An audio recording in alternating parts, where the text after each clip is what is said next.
Hi viewers, and welcome to another episode of Business Compass. Business Compass, as you know, is a weekly TV show, and we support, we coach, and we mentor young Ghanaian business entrepreneurs. And today we have a really interesting entrepreneur. We're going into the food industry. But before you meet our entrepreneur, I want you to meet my panelists, my experts who are with me for today. And as always, huge pleasure and privilege to have Mrs. Mona Quartier here. Mona is the managing partner of BVM Advisory Services and a former Deputy Minister of Finance. Mona, thank you so much for doing this. It's a pleasure, Charlotte. I'm so glad to be here for the second season. Yes. And also my pleasure to have my own dear Mr. Kwame Jantwa. Kwame is the Managing Director of the African Energy Consortium Limited and a serial entrepreneur and business strategist. Kwame, welcome. Hello, Charlotte. It's nice being here. We're back to another season. Yeah. Season 1 was quite interesting, and I'm sure Season 2 is going to be even more interesting. Yes. It's looking like that. So, Business Compass is brought to you by Fiducial Services Limited, and it's a joy to be here. We're still the GPS for your business, and we're going to take a break, and when we come back, you'll meet our entrepreneur for this week.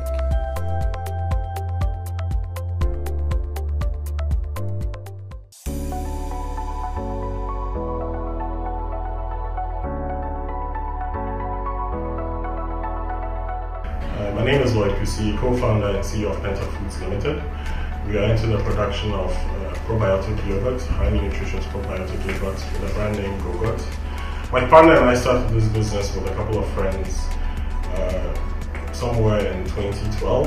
A couple of guys pulled out, and so just after the two of us actually. And we've been running this business since.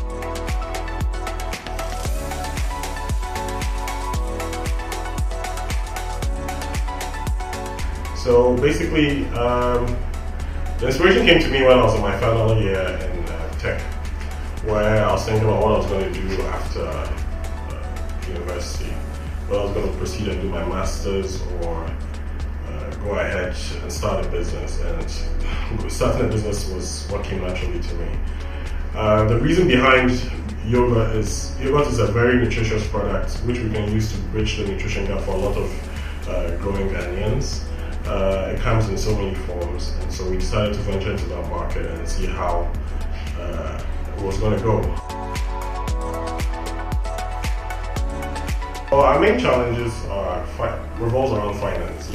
For manufacturing, you need a lot of investment capital to invest in raw material acquisition, equipment, training of staff, marketing, all that. And even when you're registering a company in Ghana, you have to start paying taxes right from the onset. So that's our biggest challenge right now. But we're working on that. We also, another challenge we have is with customers, being able to pay on time so that we can also invest in raw materials and stuff like that. So yes, I'll say that that's our biggest challenge at the moment. So when I learned about Business Compass, I was really intrigued because you hardly get the opportunity to meet people of such caliber and experience who can look through your business and give you very key points that you can work on to improve upon what you're doing. Especially with my background as a biochemist and with no background in any business running or finance or anything of that sort. I always look for such opportunities to meet with people who can give me a proper assessment of how we're doing and where we can improve. So my key expectation is that they would have give me a thorough assessment of my business and point me in the right direction.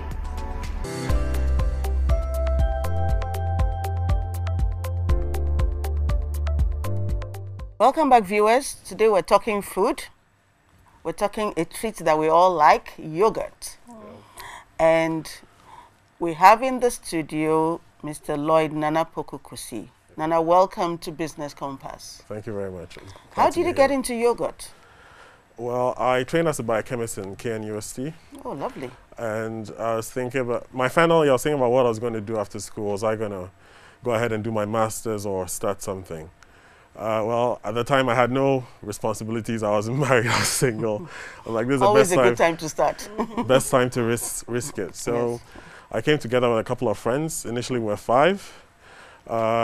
2 pulled out before we executed, and 1 unfortunately passed away a couple of years ago. So that's how we started. We started our first batch from my mom's kitchen, and it grew from there, and then now we're at our current production facility.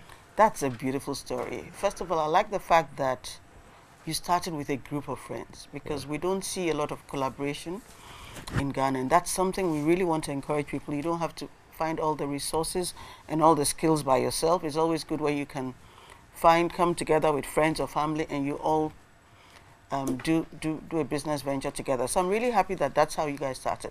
But how did you decide on yogurt? Well, we thought about the health of especially growing kids. Okay. And we realized that especially for those in the African setting, we don't have a lot of the nutrition coming from dairy sources. Okay. And looking at, I mean, there's not everybody who can afford a can of milk or a box of milk for breakfast every day. So what's the best means of imparting the necessary health benefits from dairy products to our growing kids and to adults as well? And we thought about yogurt as the best vehicle. If I took a glass of milk and a same volume of yogurt, the nutrition absorption you get from yogurt versus milk will be more because of the acidic nature of the yogurt product. So that's what came to mind, that this would be the best vehicle to introduce beneficial nutrition as well as probiotics into the nutrition of That is, growing you're just adults. brilliant. I'm just awed by you.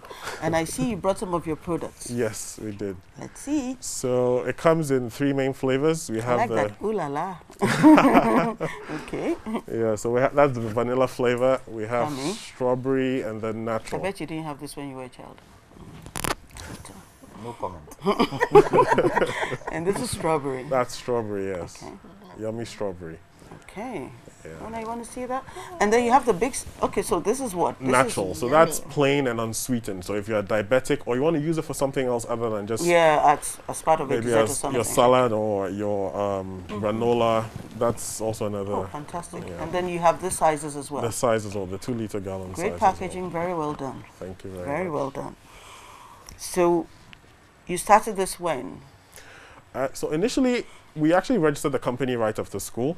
When was that? That was in 2009. That's when we finished. But when did you start production? Production started late 2012. Okay. Okay, so the reason for the delay was we tried to push ourselves as national service students to our company and use that time to grow the business. But then the registration process delayed, and so we had to, go and do our service and then a little bit of work after that. So But that's also, it's also always good to go get experience from somewhere. definitely. And so, you started production in 2012. Yes, please. Yeah. So you've been doing this for what? Close to 9 years. 9 years. That's Yes. brilliant. Well done. Yeah.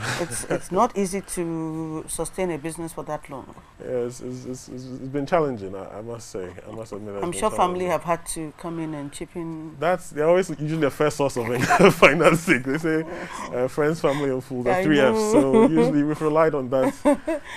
That's good. Okay. I have a few issues with your legal structure.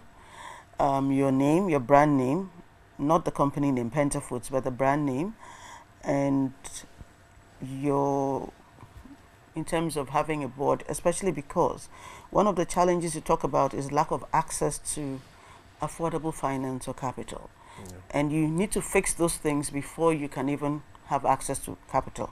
But I want to defer that. We'll do that later. But let's look at the positives and let's look at the numbers. So Mona, I see you've been going over the numbers. Yes. Actually, his numbers don't need much scrutiny. But Charlotte, like you rightly said, the concept is just great. Nana, well done. I mean, this is not just food, but it's something that aids brain growth for our children. And I'm glad that you spoke to the difference between being able to drink milk and eating yogurt and the absorption rate of calcium and He was showing off probiotics. his biochemistry numbers. Yes, and it was great because I didn't even know that. I was going to complain, and now I swallow that, about most Africans or people from African descent being lactose intolerant. Yeah. But knowing this now, that it's not actually milk, it's different from milk, even though it's made out of milk. So it's if I can different. just take a little bit of Yes, your time please and do maybe that. give That a would help. little. Yes. So basically, the reason why a lot of Africans tend to be lactose intolerant is because we don't consume enough dairy products. So it tends Especially early. Yes, early. So we tend to lose it out of our gut. But you can still develop a tolerance for dairy products by consuming it in incremental quantities, because it contains active bacteria, the probiotics, which help with the digestion of the milk proteins. So yogurt actually could help you overcome lactose intolerance? Yes, eventually. Brilliant. Good if to you're know. severely lactose intolerant, what we advise is that start in small doses. Maybe over the weekend, in the night, a quarter of a glass, and then you take it from there. Okay. And aside that too, you see, people categorize yogurt as yogurt. But then yogurt differs because of the bacterial components in there. And each company would have maybe a certain formulation for their bacteria. So that's where the main difference is. So my bionic formulation will be very different from another company's formulation. Yeah. Okay, Just a quick Sure. question. Yes, sir. What age groups would you suggest would take this I would product? advise all age groups. Why? Because So from what age? usually what we advise people is from 9 months, you can start. The kids will make use of the calcium early on. And as we grow to, our ability to absorb calcium diminishes. Yeah. So for those growing Isn't that why grown people have osteoporosis and all that? exactly, they're not able to absorb enough calcium from their main diet. So this is a good vehicle for increasing your calcium content.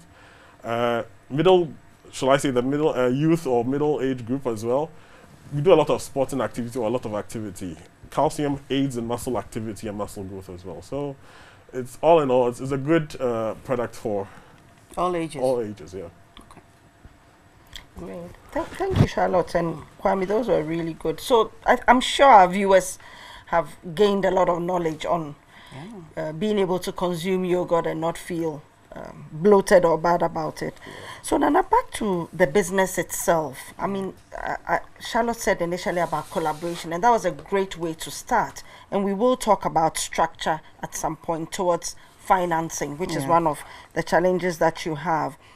I'd like you to tell us a little bit about, within the yogurt market, what kind of competitors are you facing in that market? Tell us a little bit about that.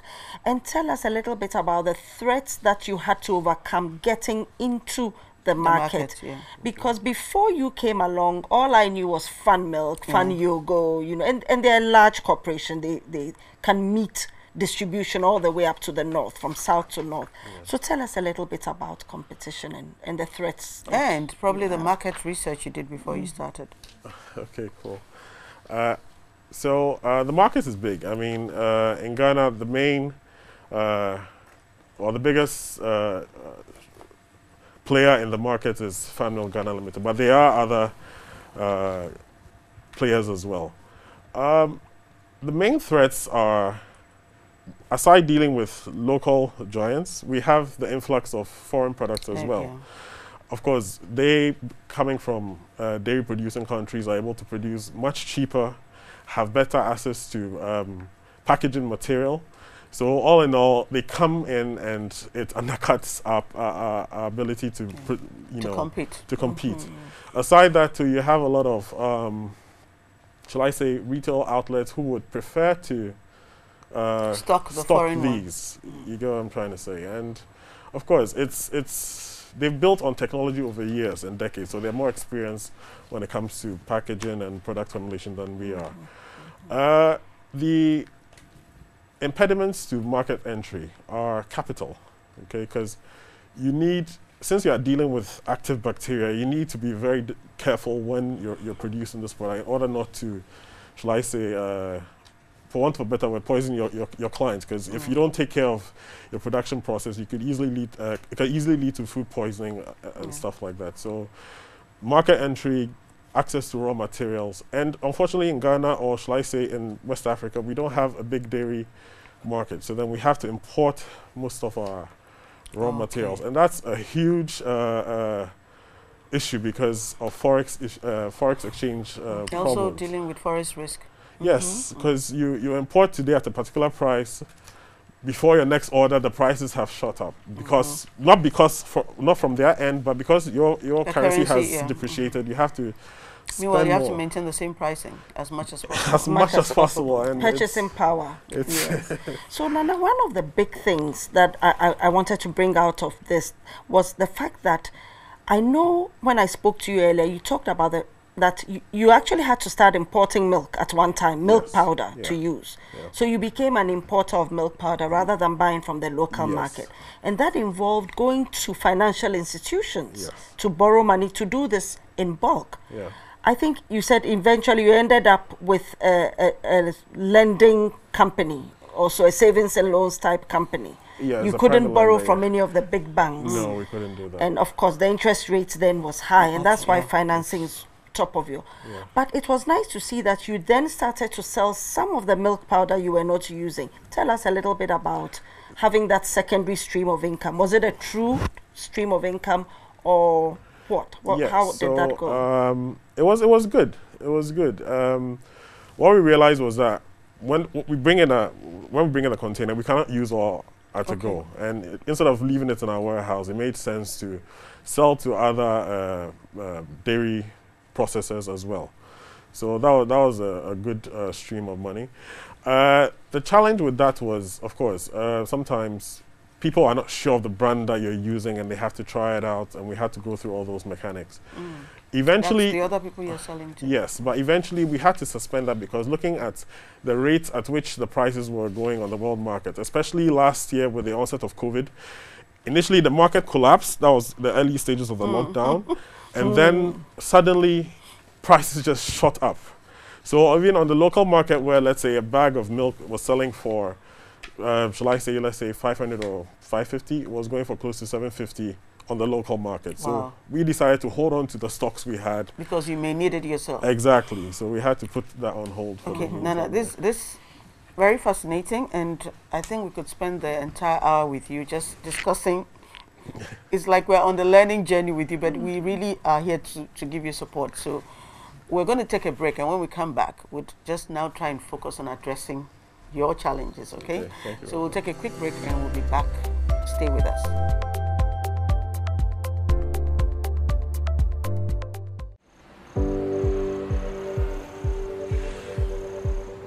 Immediately the product was actually introduced to me, I wanted to get on it, and that was the Gold Check account, guys.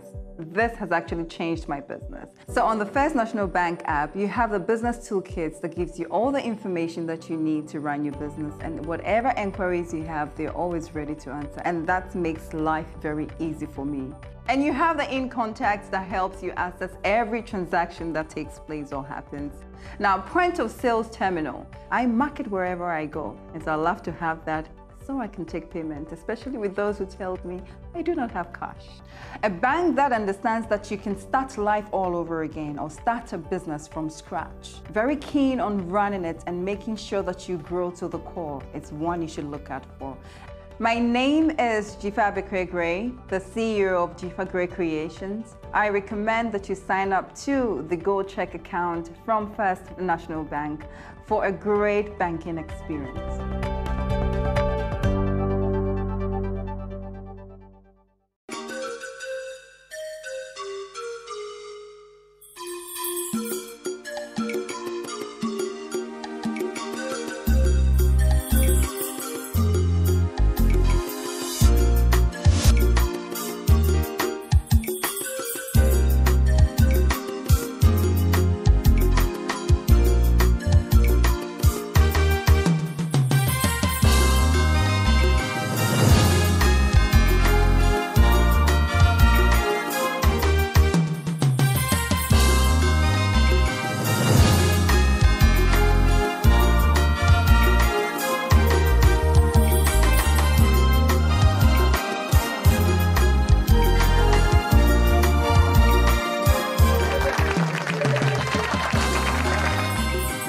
Whatever the occasion, with ATL, you can never be out of style. ATL, bringing fabric to life.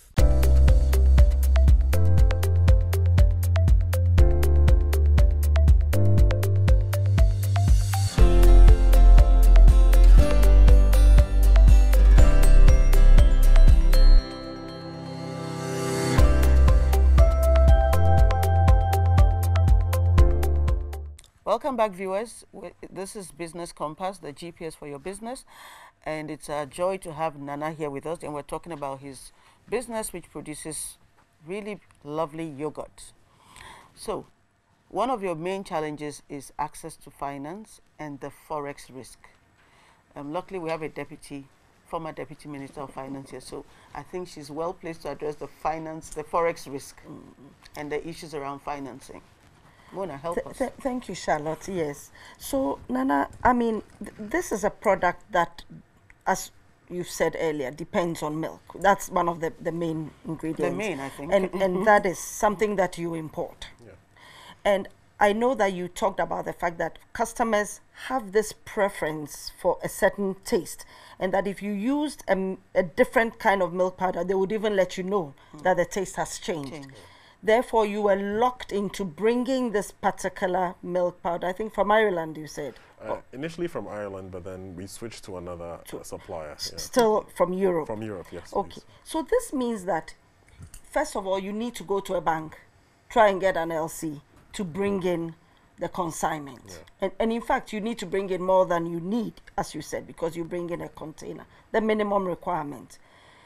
Sourcing finance for this goes back to your production. The good news is that you have started and you have numbers that show that indeed you can cover your costs, because looking at your return, you are at the minimum making somewhere between 18 to 20% return on what you invest each time, each cycle. Therefore, any bank seeing that, and you need to speak to it to the credit officers. You need to explain to them very clearly and take them through the numbers that indeed you can repay any facility that you pick from them, any loan that they give to you. Because for them, that is the critical thing, ability to repay the loan. So you need to do that together with your accountant. Sit with the banks, and this time you need to move. Do you have an accountant? I have someone who prepares the books at the end of the year, but basically, in the course of the year, I handle most of the finances. I'm seeing where the challenge is coming from now. Yeah. So now the thing is, unfortunately, I now have to go to the legal issues I was trying to avoid. You're sitting on a fortune, but the world is not going to recognize the value of this business until you also treat it a bit more seriously as a business. And you've been very focused on operations, and that's normal. Every entrepreneur, you can be drowned in the operational stuff. But when you need financing, no bank is going to be looking at all the operational stuff. They're going to be looking at your numbers and your compliance. So first of all, you are a limited liability company. That comes with requirements. And your ability to access financing is actually tied to some of that. So you must have a proper board. Now imagine if you had somebody with 50% of Mona's finance knowledge on your board. You wouldn't be here because you would have been able to attract the financing you need, and probably cheaper.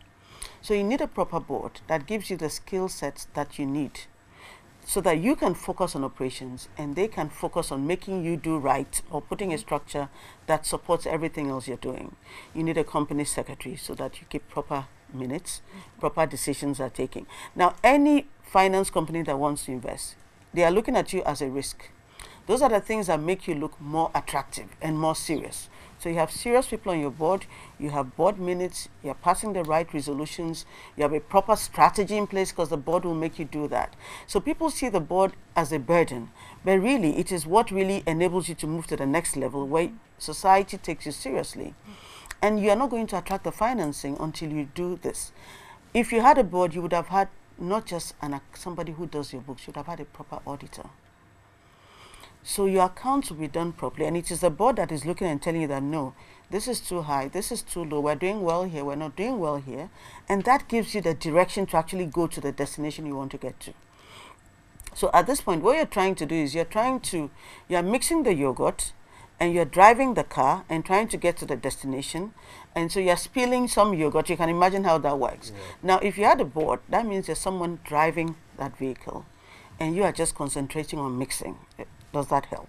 Yeah. So that's why you need to restructure and get that done. If you had that done, you would have attracted, and it may not just be a bank, it may have been venture capital, which means that somebody says, I'm looking at this, see, I'm going to put $2 million.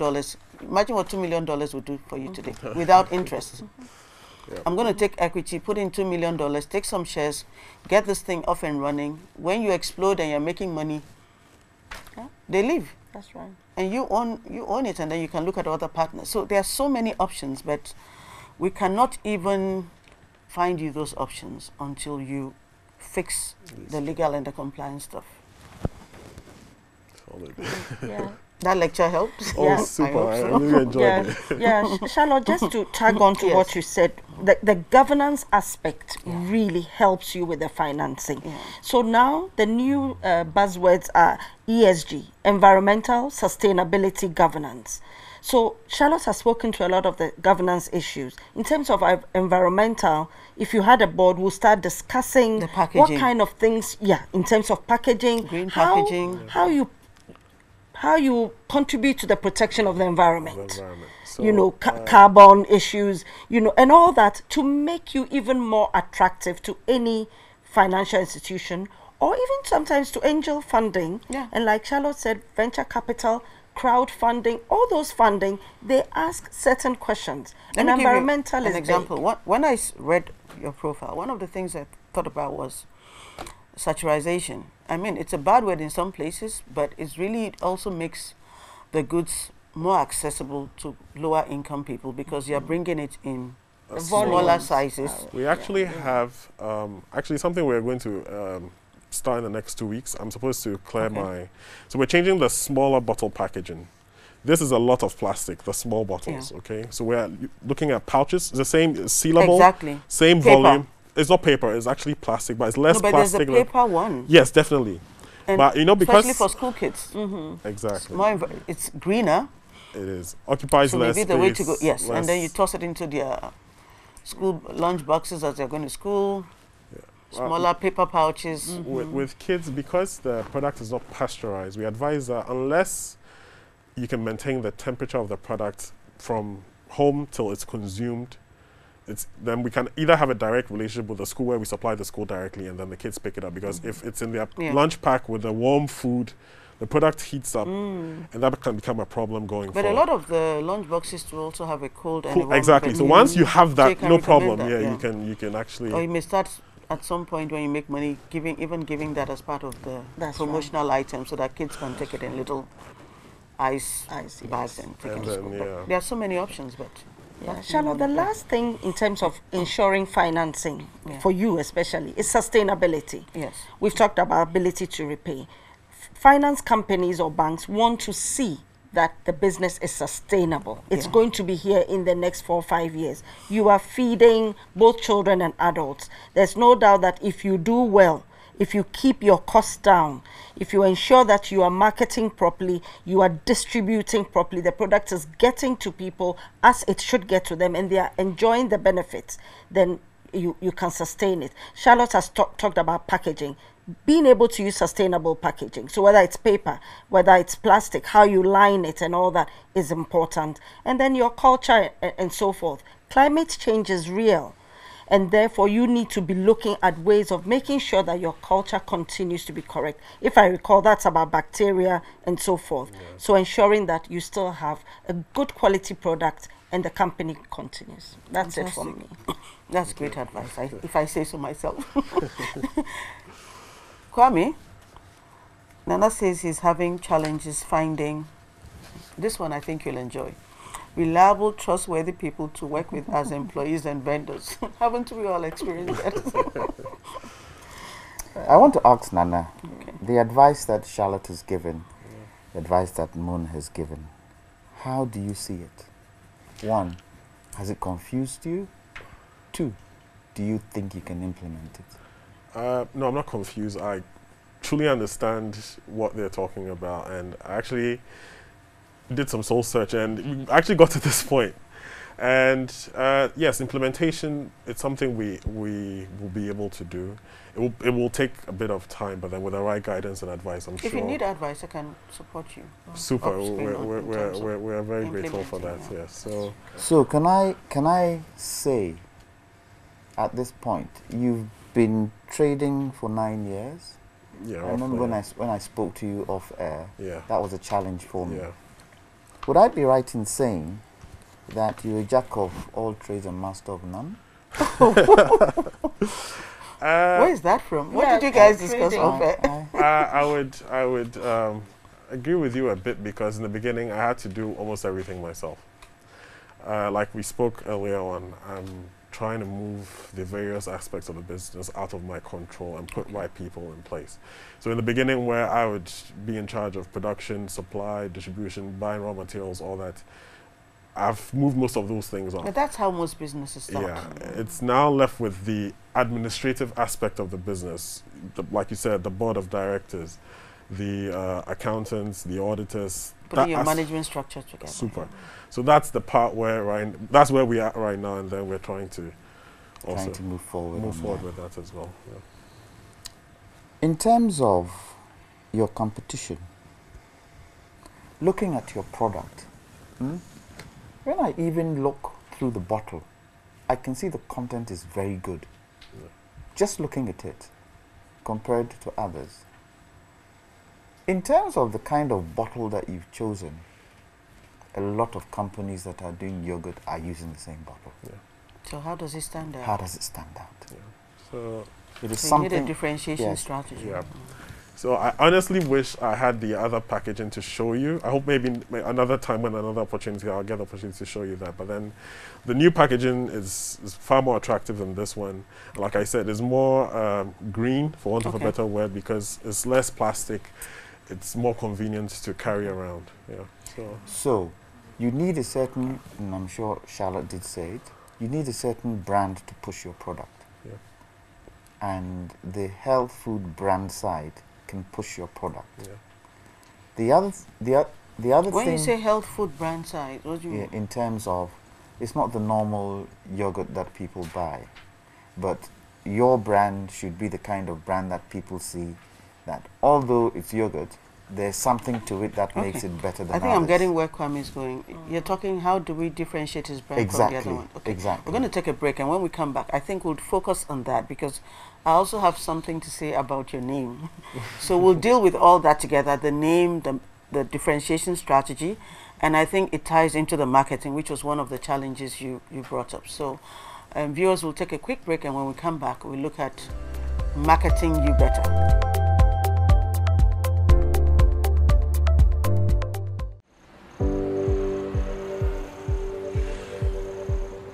Immediately the product was actually introduced to me, I wanted to get on it, and that was the Gold Check account, guys. This has actually changed my business. So on the First National Bank app, you have the business toolkits that gives you all the information that you need to run your business, and whatever inquiries you have, they're always ready to answer, and that makes life very easy for me. And you have the in contacts that helps you access every transaction that takes place or happens. Now, point of sales terminal, I market wherever I go, and so I love to have that so I can take payment, especially with those who tell me I do not have cash. A bank that understands that you can start life all over again or start a business from scratch. Very keen on running it and making sure that you grow to the core. It's one you should look out for. My name is Jifa Bekre-Gray, the CEO of Jifa Gray Creations. I recommend that you sign up to the Gold Check account from First National Bank for a great banking experience.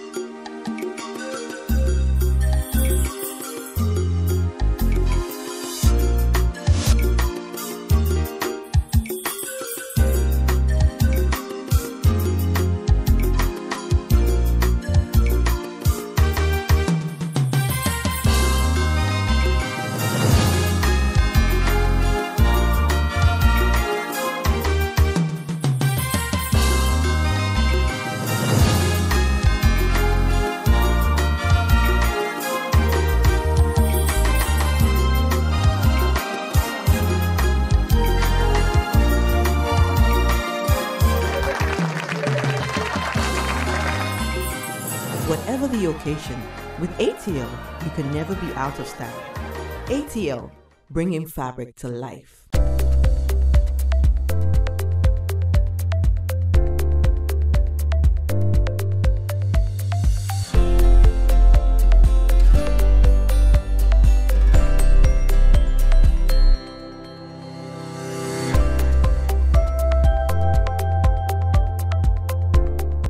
Welcome back, viewers. This is still Business Compass, and we have Nana here.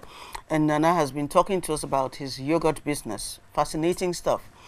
If you're watching from home and you have challenges similar to Nana, or yours is different, or you think you need some guidance and you want to be on Business Compass, please send us a 1-minute video to our WhatsApp number 026-300-5055.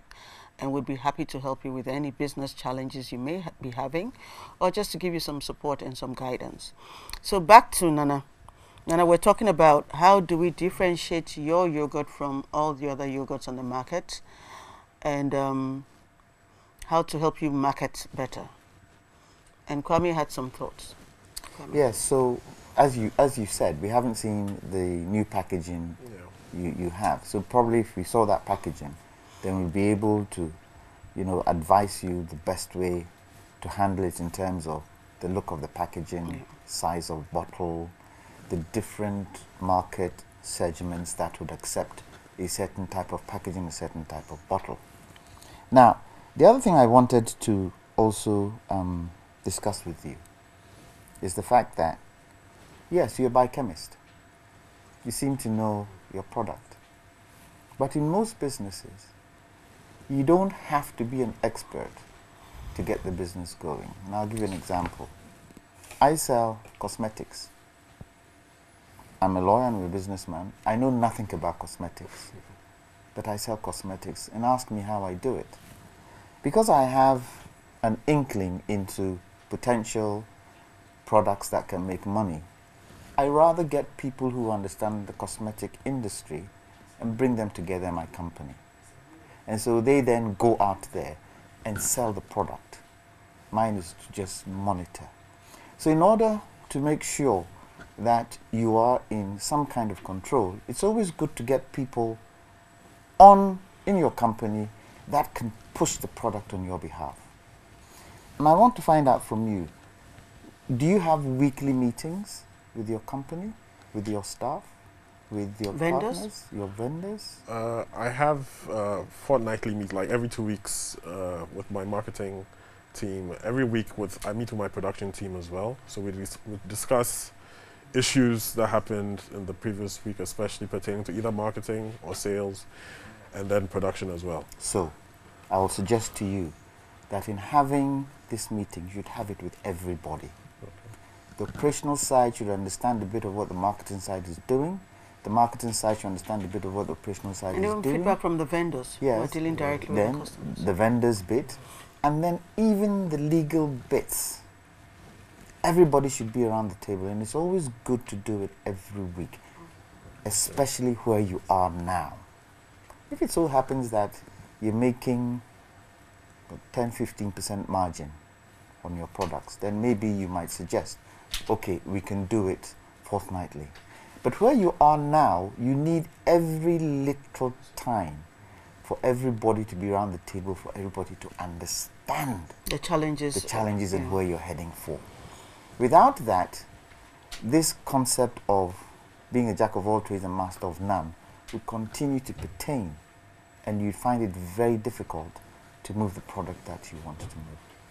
But it also enables this silo thing where operations people are in their silo, marketing people are in their silo, and everyone is just focused on their little bit and not understanding how their failings or their successes affect the other parts of the company. You said one thing that struck me, which I think you didn't follow on. You said you sold some of your raw material. Yeah. So it goes to show there's a market there. Yeah. Why didn't you continue?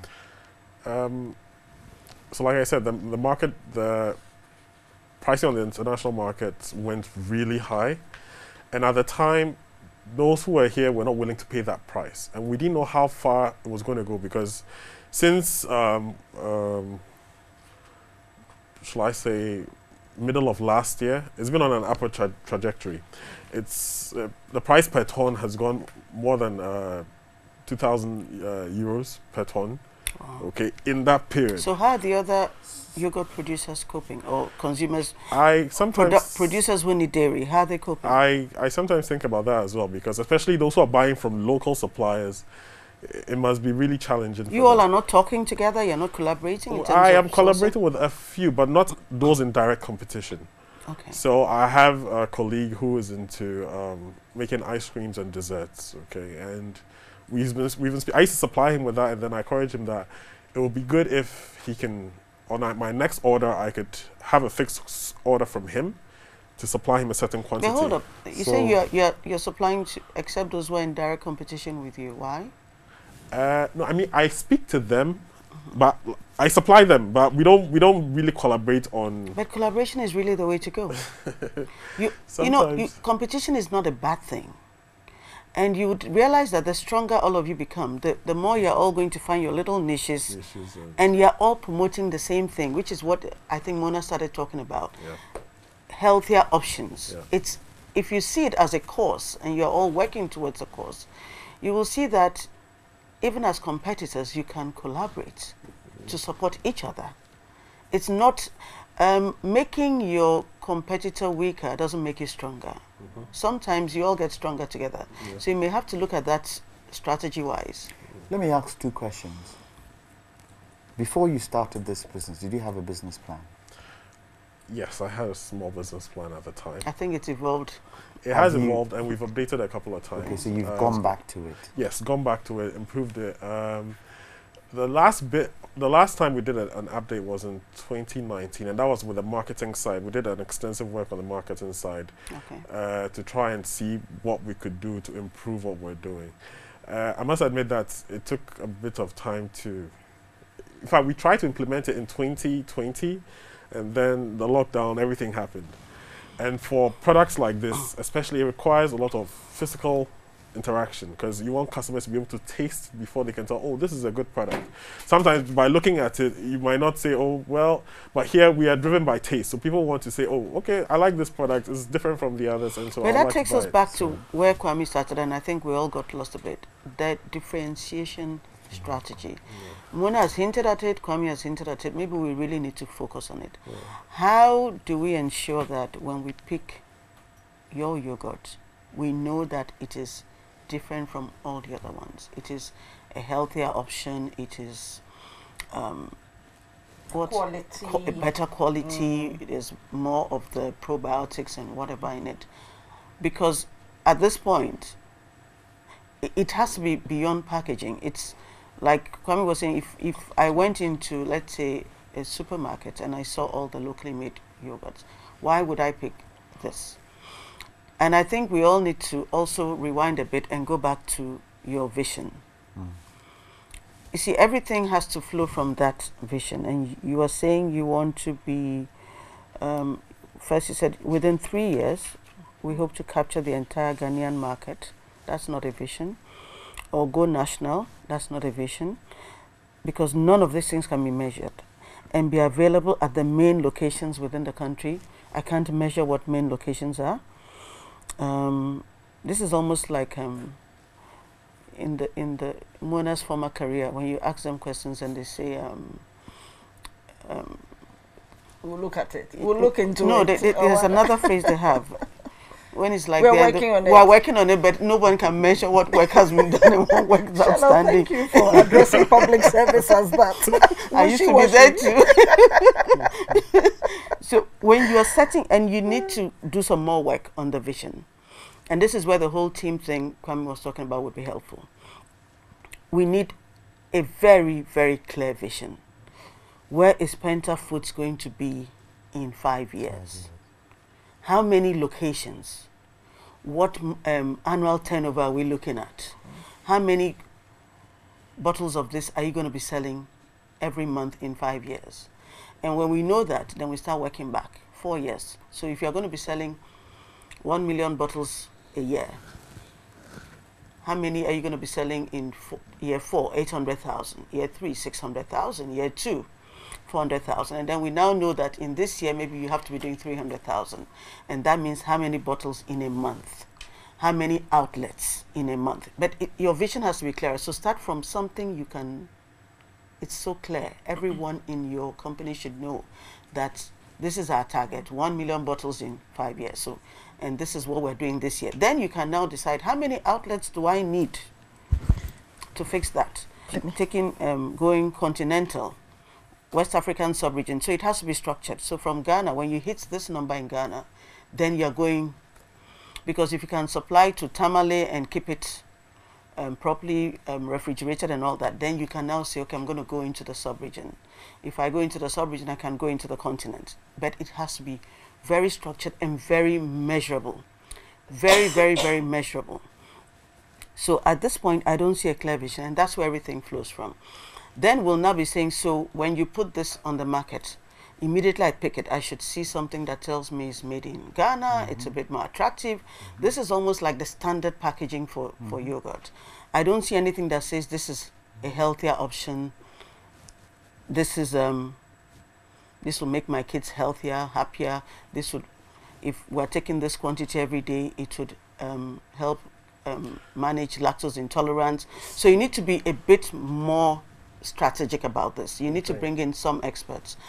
And having said that, Go Get, I'm not sure is a name that if you have a vision outside Ghana, you may have problems, even within Ghana if you get bigger.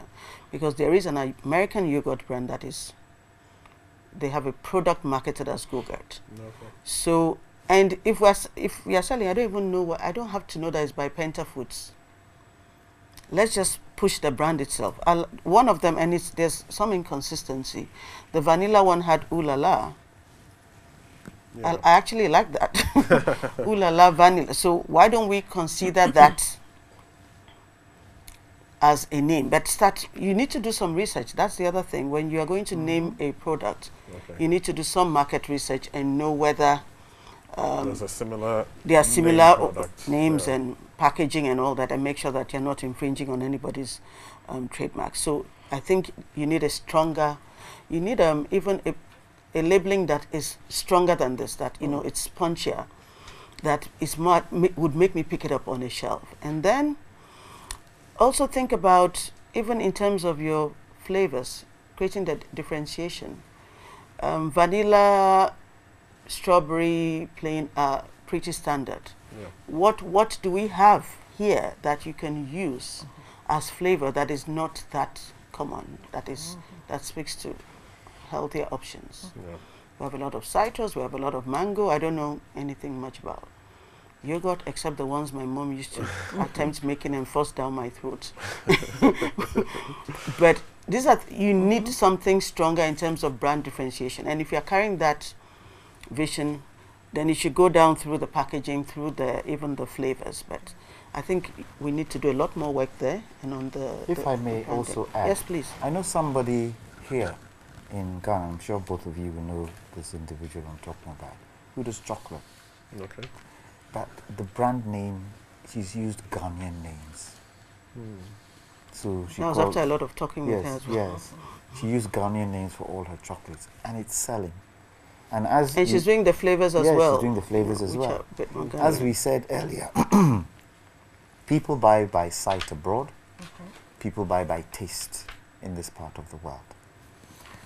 What Charlotte has just said, in terms of you going forward, in terms of you accessing other markets, the basis of that is your raw material. So you intimated that the prices are going high, there's a demand. That is where your thought process should be above everybody's. So you take a trip to your supplier with your research and tell your supplier, there's a huge market in my part of the world. I want to suggest to you that come and open a manufacturing plant in Ghana. Work with us, you know. Or work with us to open it. Because the moment that is here, you're supplying the whole of Africa. Not only supplying you have to move Ghana, to partnerships and not just, they are not suppliers, they have to be more strategic. You're supplying the whole of Africa. Yeah. And apart from that, you are getting your raw material, which is key for you to be able to get to where you want to get to. The other thing you should also do is that to travel out. Go to the supermarkets, the big supermarkets of this world. See the different types of packaging of yogurt on the shelf. And it will tell you how people perceive what to buy. Charlotte was right. Everybody uses this bottle. If I went to a supermarket here and I saw this on the shelf, it won't attract me. because all the other bottles are the same. Unless I know it's healthier or something. Unless I know it's offering healthier. me something more. If it were a different bottle, I'll say, that's a different bottle. What is Yeah, it? I'm guilty. I bought stuff And based then on I'll pick it up. packaging. I'll pick it up and I'll read it. It's okay. Let me try one bottle. And gradually, I'll get addicted to it. And that is the point. You should be able to read the customer's mindset. Sometimes, I remember when I used to do fresh produce, I'll go and stand in Marks and Spencer's, just watching customer behavior. How many people will pick a certain product, the mannerisms that they would use in picking the product, you just watch. And it gives you information as to how people perceive products. So it goes to show there's a lot of research that needs to be done. Yeah. Unfortunately, you haven't had the opportunity to increase your margin. So in terms of going out there to learn from other companies, to learn from other countries, could be difficult for you. But there's a lot you can do on social media. Yes, This there's a lot you generation, can do on social media. so That is much what I was more on coming social to. media than. Yeah. The other thing you should try and do is also... Kwame, hold that thought. We have to go to Coach's Corner, listen to the coach. Kwame may need some support from coach, because I know when you start like this, if we don't slow you down, you start going tough on him. So No, we're I going to won't. I Coach's decided Corner not to. and we'll be back shortly.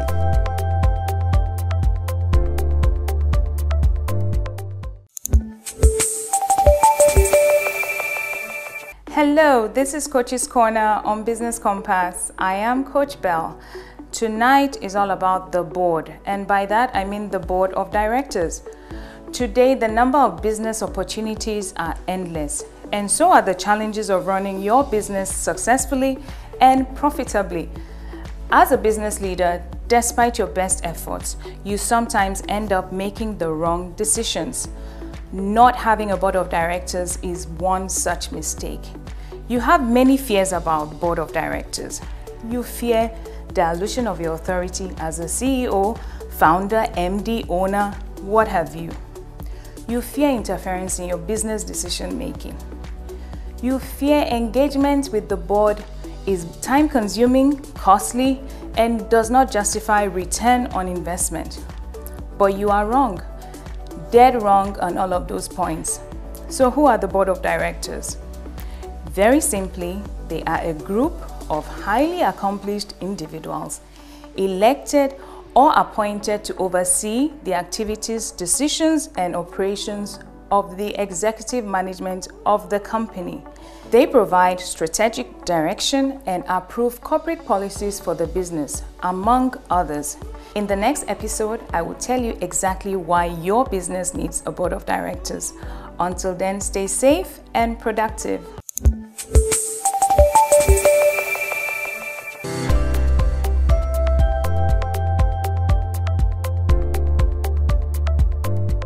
Welcome back from Coach's Corner. We're still on Business Compass and we're still talking to Nana about Go-Gurt and how we can help Nana move to the next level.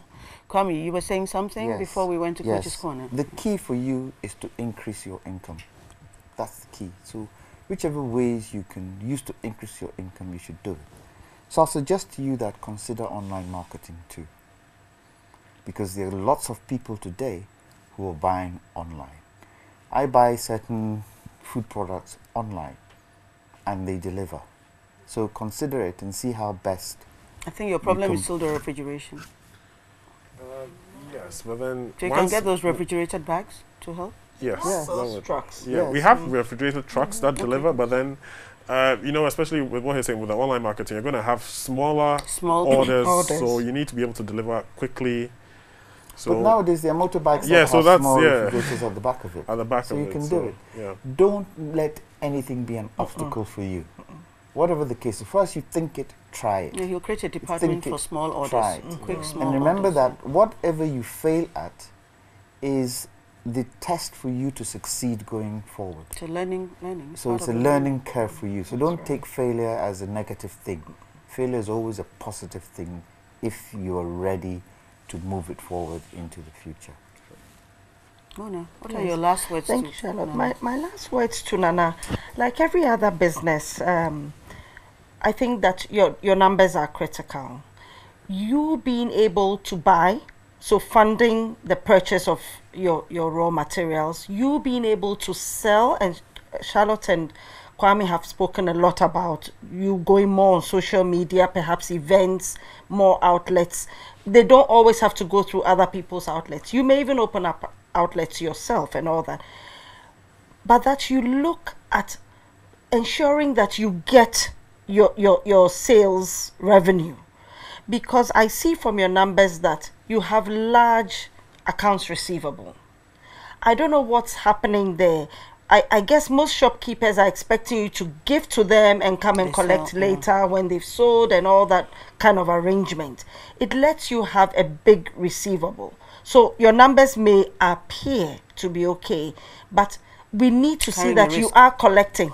You are being able to do that collection.